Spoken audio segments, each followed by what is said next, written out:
I've had some requests to do voiceovers and talk while I'm painting instead of just playing music. So today I'll do a little bit of talking about the painting I'm making. So I am going to paint a panda bear, and I am working off of a photo. I try to either use my own photos or stock photos, and even when I use photos for references, I usually like to paint from life, but obviously some birds and things like that you can't really depend on to like sit still while you're working, or being in Chicago, it's freezing outside right now, so pictures do come in handy, and but I try to just use them for reference most of the time. I try not to paint a lot of my art directly just from a photograph, but just to use it to like find the markings and proportions of an animal or bird that I'm painting, and then I'll change the background and change obviously a lot of my paintings have non-realistic colors, and so like in this one it has purple, a lot of purple in it, so I just try to have fun with it. So but obviously it needs to look like what it is, so I do use reference photos for especially the subject matter a lot of times, and then I like these leaves are just made from my imagination. So anyway, so that's why I also put the cross on here. It's like a little, well, a large grid, just to get some of my proportions right with the bear. So people were asking about the colors I used. I used an alizarin crimson for the sketching of this. Sometimes I'll use black or brown or even a marker. It just really depends. This is a birch panel that it has clear gesso on it. It came like this. I've taped the sides because they're 1.5 inch deep cradled sides, and so they have a blue painter masking tape on them. It's really a great, it's an expensive tape. It was like $10 a roll, but it doesn't tear. You have to cut it. It's like Tyvek or something. So I really like it and it also doesn't bleed through. So it's really seals the sides well. And then it comes off easily too without any damage. So okay, so we'll go back to the painting. The colors I'm using are mostly ultramarines because they're kind of transparent, but I have cadmium red and cadmium yellow on my palette, and then I have ultramarine violet, ultramarine blue, but I have to say that the wash I did on the background before we even started this was a cobalt violet, and just a really watered down one, so you can see the grain of the wood shining through. And again, that's why I used the clear gesso, because I want to keep a little bit of the wood grain. That's kind of my new thing I've been playing with, is painting on woods where part of the wood grain is incorporated into the painting. Alright, so this was really a pretty easy project. The panda bear is just kind of like my songbirds. He's just like a puffball with a head. So just a few unique features like the eyes and the ears and the legs and the arms being black. But other than that, it's not too difficult of an animal.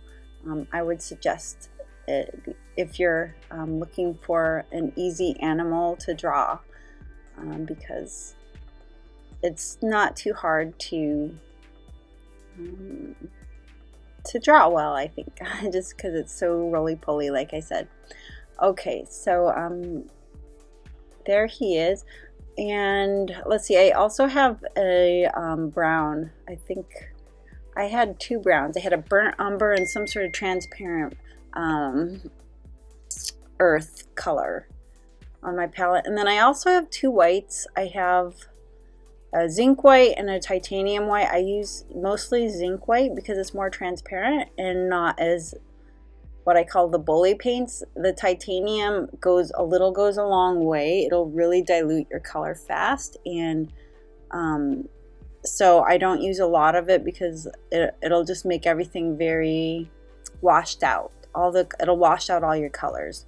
So I'd rather use zinc white first, and then or yellow or red, even something else to brighten up the paint and lighten the value, if that makes sense. So then the titanium would be my last resort usually, unless I really want to water down the painting, kind of like I'm doing with this branch right here. It really just depends, I guess you could say. I just have to be careful with the titanium white because it's so potent, I guess you could say. But if you really need that pop of white, then like for the highlights of, like, most of the berry whites on this bear have titanium white in it. Okay, so we're doing a green here, just the blue and the yellow mixed together. I do want to say though that I don't have the cobalt violet on my palette that I used for the background of this painting, but after this I'm done painting the bear and the tree, then I actually remove this paint and this sheet of palette paper, and then I just take the cobalt violet and go back and do another coat on the background, and you'll see that in a minute. And my goal was to just keep, like I said, some of the background shining through. The only thing I would do different is it would have been nice if I could figure out how to, if you see that mark at the very top, with oil paint, it's easy, I think, to wipe it later because it's takes a long time to dry, but that mark is already dry. So maybe I should have covered it with another leaf or something because I just left it there in the final painting. Yeah, that's the only thing I regret about this painting. You need to change your water right away. As you can see, even though I just changed my water, it's still brown. That's one thing that's important for painting, is to have, well, for acrylic painting, is to have clean water, and if for oil painting, to have lots of solvent or Gamsol for cleaning your brushes between colors. So I'm just going over the background with the same cobalt violet, and I added a glazing medium to it.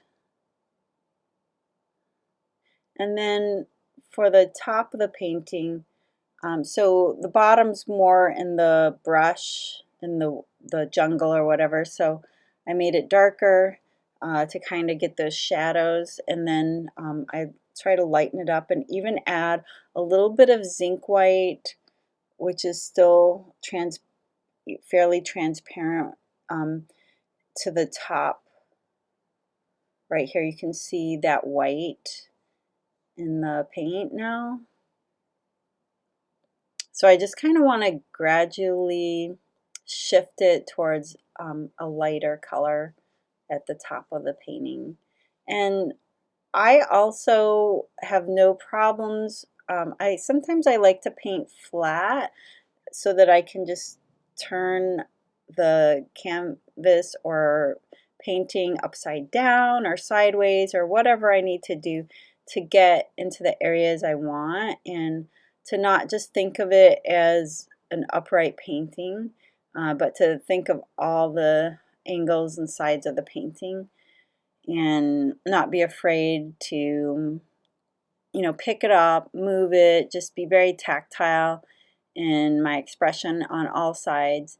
And I think it can be easy to get stuck if it's on an easel with just the upright position, and it really limits your movement. The good thing about the easel, though, is you can step back, and I think it's important also to be able to step back from your painting and take in the view from several feet away.